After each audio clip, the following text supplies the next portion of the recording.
Good morning friend. अब हम लोग क्लास 10th का फिजिक्स का आज हम लोग नेक्स्ट पार्ट पढ़ने वाले हैं। तो अभी तक हम लोग पढ़ चुके थे कि आपका रूल क्या होता है मिरर बनाने का। आज हम लोग पढ़ेंगे कि कौन कौन सा पोजीशन होता है जहाँ पे इमेज बनता है और क्या 6 टोटल पोजीशन होता है कॉन्केव मिरर में। तो उसमें हम लोग पढ़ेंगे कि कौन कौन सा पोजीशन पर क्या क्या इमेज बनेगा, उसके बारे में हम लोग डिटेल से पढ़ने का कोशिश करते हैं। तो सबसे पहले अब हम लोग स्टार्ट करते हैं आपका फॉर्मेशन ऑफ डिफरेंट टाइप्स।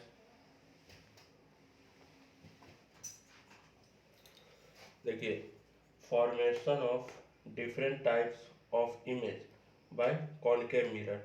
तो कॉनकेव मिरर के द्वारा डिफरेंट टाइप का इमेज कौन कौन सा बन रहा है उसी के बारे में अब हम लोग को पढ़ना है।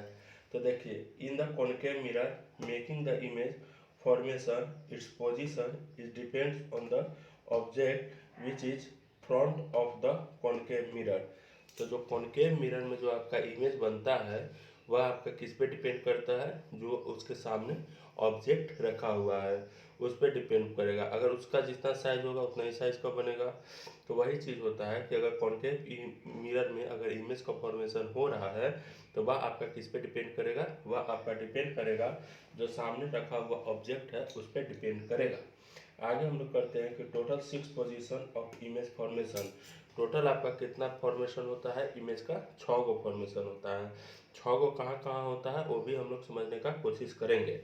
फिलहाल अभी समझ लीजिए कि ये आपका कॉनकेव मिरर है। एम से एम डैश क्या होता है, एपर्चर कहलाता है। ए पी आपका क्या कहलाता है, पोल कहला जाता है।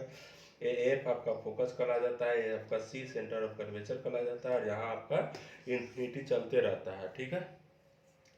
अब देखिए, अब क्या होता है कि जो इमेज आपका फॉर्मेशन हो रहा है कहाँ कहाँ होगा, वो 6 को पोजीशन मेरा दिया हुआ है।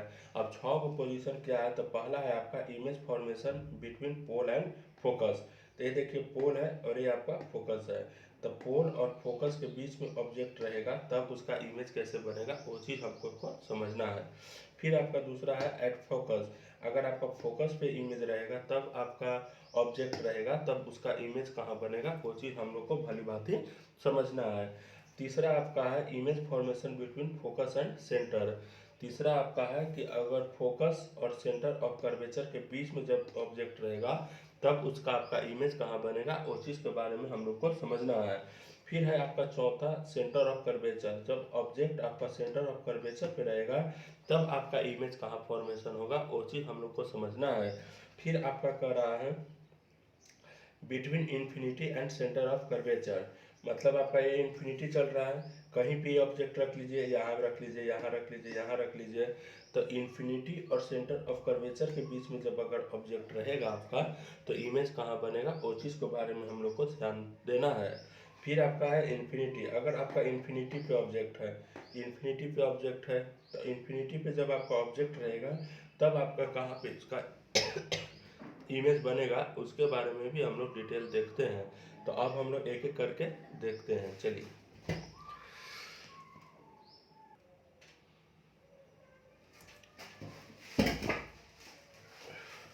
अब हम लोग केस नंबर 1 देखते हैं।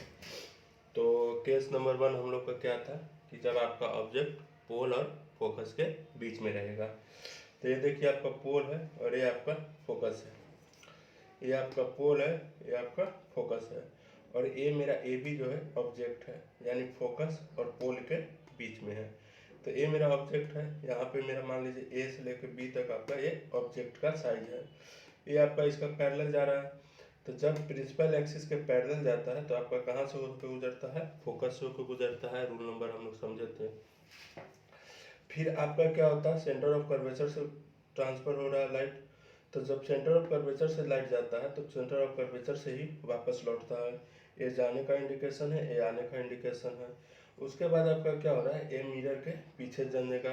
तो ये जो केस 1 रहेगा कि आपका पोल और फोकस के बीच में रहेगा तो इमेज आपका काम बनेगा मिरर के पीछे बनेगा और आपका क्या होगा, मिरर के साइज से बड़ा होगा। तो यही देखिए, when a object A B, जब आपका एक ऑब्जेक्ट ए बी है between the focus and pole, यानी फोकस और पोल के बीच में रहेगा, then image A dash B dash, A dash B dash आपका क्या है, इमेज है मेक बिहाइंड द मिरर, वह आपका मिरर के पीछे बन रहा है। ए बी आपका ऑब्जेक्ट है और ए डैश बी डैश आपका क्या है, इमेज है। तो ए बी ऑब्जेक्ट है और ए डैश बी डैश आपका इमेज है, तो वह आपका कहाँ बन रहा है, मिरर के पीछे बन रहा है, ये चीज़ ध्यान रखना है। दिस इमेज इज वर्चुअल, या इमेज क्या होता है, वर्चुअल होता है। वर्चुअल हम लोग समझे थे, एक रियल इमेज होता है और एक आपका वर्चुअल इमेज होता है। तो वर्चुअल इमेज जो आपका काल्पनिक होता है उसको वर्चुअल इमेज कहते हैं, और रियल इमेज जो वास्तविक होता है उसको रियल इमेज कहते हैं। एक प्ले लिस्ट में मेरा जाकर पूरा देख सकते हैं इसको डिटेल से, कि रियल इमेज क्या है, वर्चुअल इमेज क्या है, पूरा डिटेल से उसमें पढ़ाया गया है। तो इसमें आपका इमेज क्या है, वर्चुअल है, और साथ साथ क्या होगा, स्ट्रेट होगा। यहाँ पे स्ट्रेट है तो यहाँ पे भी स्ट्रेट होगा, और बिग साइज देन ऑब्जेक्ट। मान लीजिए इसका साइज इतना है और यहाँ आपका इमेज कितना बन रहा है, इतना साइज का बन रहा है। तो ये चीज़ को ध्यान रखना है। इसको कंक्लूजन करके यहाँ पे पॉइंट आया है कि जब आपका ऑब्जेक्ट कहाँ रहेगा, फोकस और पोल के बीच में रहेगा, तब आपका इमेज कैसे बनेगा। पहला चीज़ याद रखना है कि बिहाइंड द मिरर, मिरर के पीछे बनेगा। दूसरा चीज़ याद रखना है वर्चुअल बनेगा। तीसरा चीज़ याद रखना है कि स्ट्रेट बनेगा। और चौथा चीज़ याद रखना है कि ग्रेटर देन ऑब्जेक्ट बनेगा। तो ये सब चीज़ हम लोग वाली बात ही समझ चुके हैं कि क्या क्या इमेज फॉर्मेशन होता है। चलिए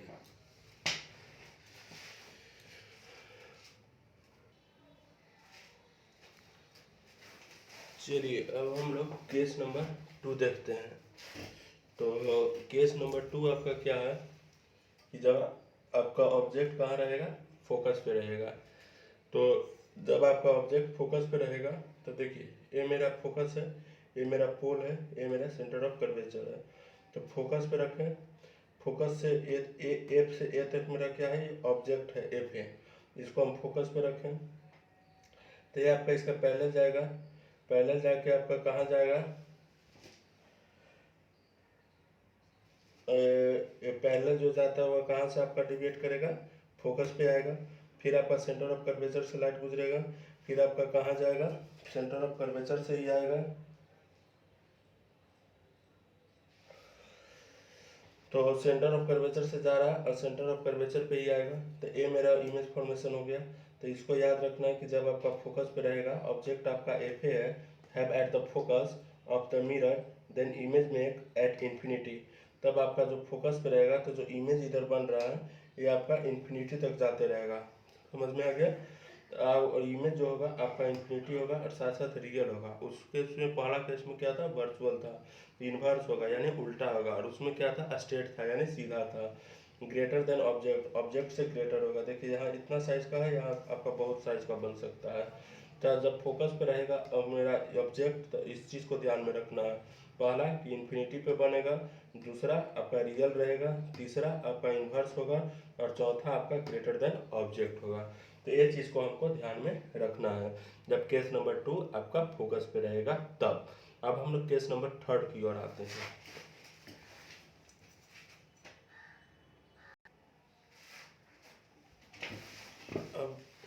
अब नेक्स्ट देखिए, जब आपका ऑब्जेक्ट सेंटर ऑफ कर्वेचर और फोकस के बीच में रहेगा। तो ये आपका सेंटर ऑफ कर्वेचर है, ये आपका फोकस है, ये मेरा ए बी क्या है, एक ऑब्जेक्ट है जो आपका सी और एफ के बीच में रहा। तो ये ऑब्जेक्ट है, यहाँ से लाइट आया, ये आपका इसको फोकस से पास होकर गुजरेगा नियम के अनुसार, फिर सेंटर ऑफ कर्वेचर से जाएगा, फिर वही आपका नियम के अनुसार सेंटर ऑफ कर्वेचर से गुजरेगा। तो ये आपका कहाँ पे बन जाएगा, इन्फिनिटी पे बन जाएगा। तो जब भी ऑब्जेक्ट मेरा ए बी कहाँ रहेगा, सेंटर ऑफ कर्वेचर और फोकस के बीच में रहेगा, सेंटर ऑफ कर्वेचर और फोकस के बीच में रहेगा, तब आपका इमेज कहाँ बनेगा, सेंटर ऑफ कर्वेचर और इन्फिनिटी के बीच में रहेगा। यानी सेंटर ऑफ कर्वेचर और इन्फिनिटी के बीच में है। दिस इमेज इज रियल, यह इमेज कैसा होगा, आपका रियल होगा, inverse and greater than object.